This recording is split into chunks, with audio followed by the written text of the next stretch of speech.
Olá, meu nome é Guilherme Cordeiro e você está ouvindo Em Suma, tudo de teologia em 7 minutos, um podcast da Pilgrim.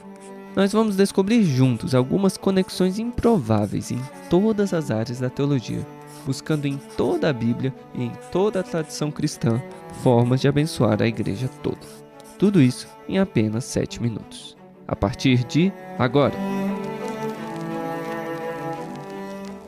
Episódio de hoje: Trindade como fogo, segundo Catherine Sonderegger.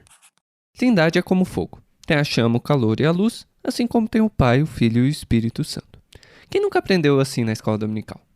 Claro, depois que você cresce, dizem que a Trindade é uma coisa mais filosófica, um em essência e 3 em pessoa. Mas nem todo teólogo pensa assim. Desde Justino Mártir, no século II, analogias usando fogo, sol, luz são comuns na história da igreja. Na verdade, uma das maiores teólogas sistemáticas vivas, a anglicana Catherine Sonderegger, usa bastante essa figura do fogo na sua doutrina de Deus.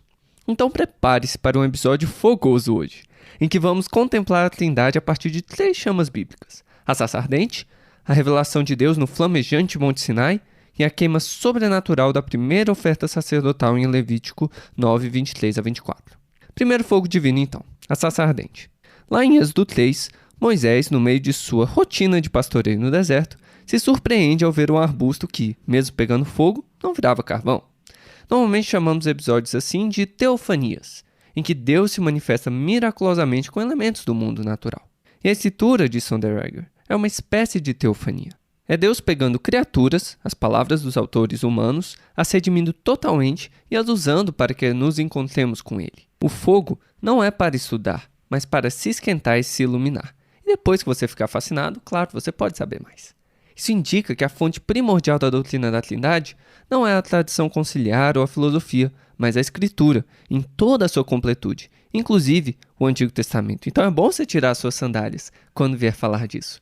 Por mais que encontremos vestígios trinitários em toda a realidade, a plenitude de seu mistério só será acessível por meio da Escritura. Mas como será possível o Deus infinito se revelar por um livro humano? Essa compatibilidade não seria tão impossível quanto uma sarça não ser destruída pelo fogo? E isso nos leva para o segundo ponto, ou melhor, nosso segundo fogo, Deus no Monte Sinai. Em Deuteronômio 4, Moisés relembra que Deus celebrou sua aliança com o povo numa montanha flamejante até o céu, em meio a trevas, nuvens e uma escuridão avassaladora. Palavras foram ouvidas, mas nada mais. Não houve forma ou imagem nenhuma vista ali. Sonderegger lê esse fogo como indicando a radical unidade de Deus. Ou seja, a compatibilidade entre infinito e finito é possível por quem Deus é, radicalmente singular, a ponto de não competir pelo mesmo espaço metafísico com suas criaturas. Também quer dizer que a Trindade é uma forma de monoteísmo. A teologia contemporânea, desde ao menos Barth, costuma pular direto para a Trindade sem passar pela unidade divina em seus atributos. Falar do ser de Deus seria especulativo demais, só Jesus poderia definir quem Deus é. Mas, como diz Sonderegger, Cristologia não é tudo. Precisamos partir de onde a Bíblia e a tradição tomista partem, do único Deus.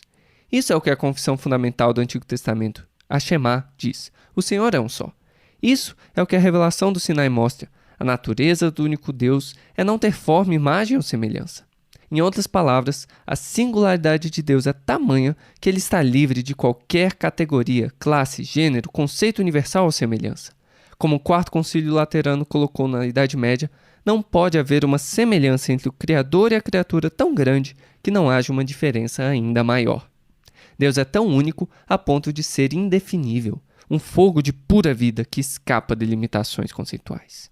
Isso não quer dizer que não o conheçamos ou que analogias naturais sejam ilegítimas. Afinal, chamar Deus de fogo é uma baita analogia, mas justamente que o conhecemos enquanto mistério.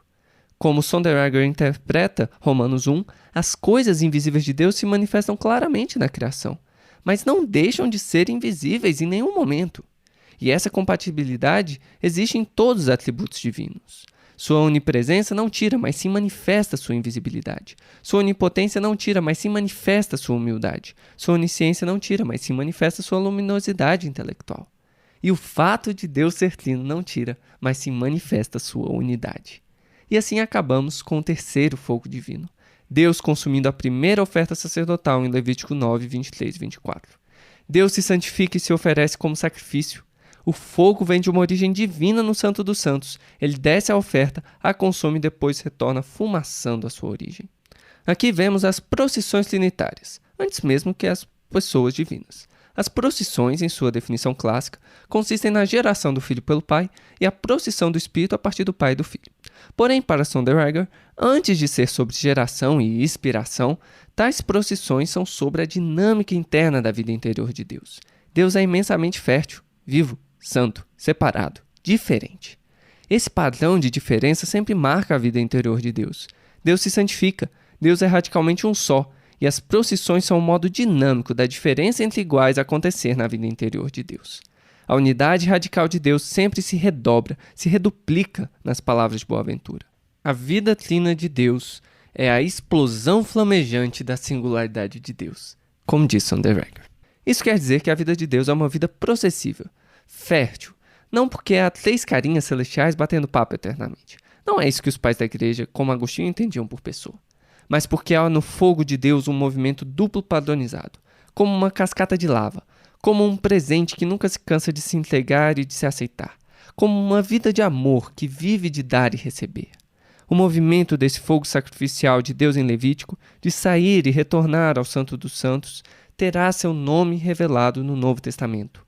Pai, a partir de quem o movimento acontece. Filho, em que o movimento se estrutura para baixo e para fora. E Espírito Santo, em que o movimento volta para cima.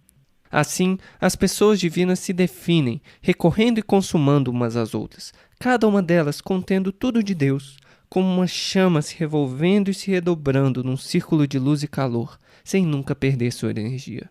Na prática, isso quer dizer que o mais profundo na existência não são alguns conceitos elegantes, não é um mundo indiferente entregue ao absurdo, um deserto escuro onde o ser humano aparece, deseja e morre, sumindo no gélido nada. Não. Lá está o fogo eterno de Jeová, que no devido tempo se revela como o Pai que se auto-oferece ao enviar o Filho, que esmaga sua humanidade até as cinzas na cruz, e volta ao Pai no espírito da ressurreição, o qual agora vem nos dar tudo de graça. E o ser humano é convidado a vir e receber o eterno, vir e adorar, vir e se esquentar, vir e se banhar em luz, vir e comer da oferta do próprio Deus.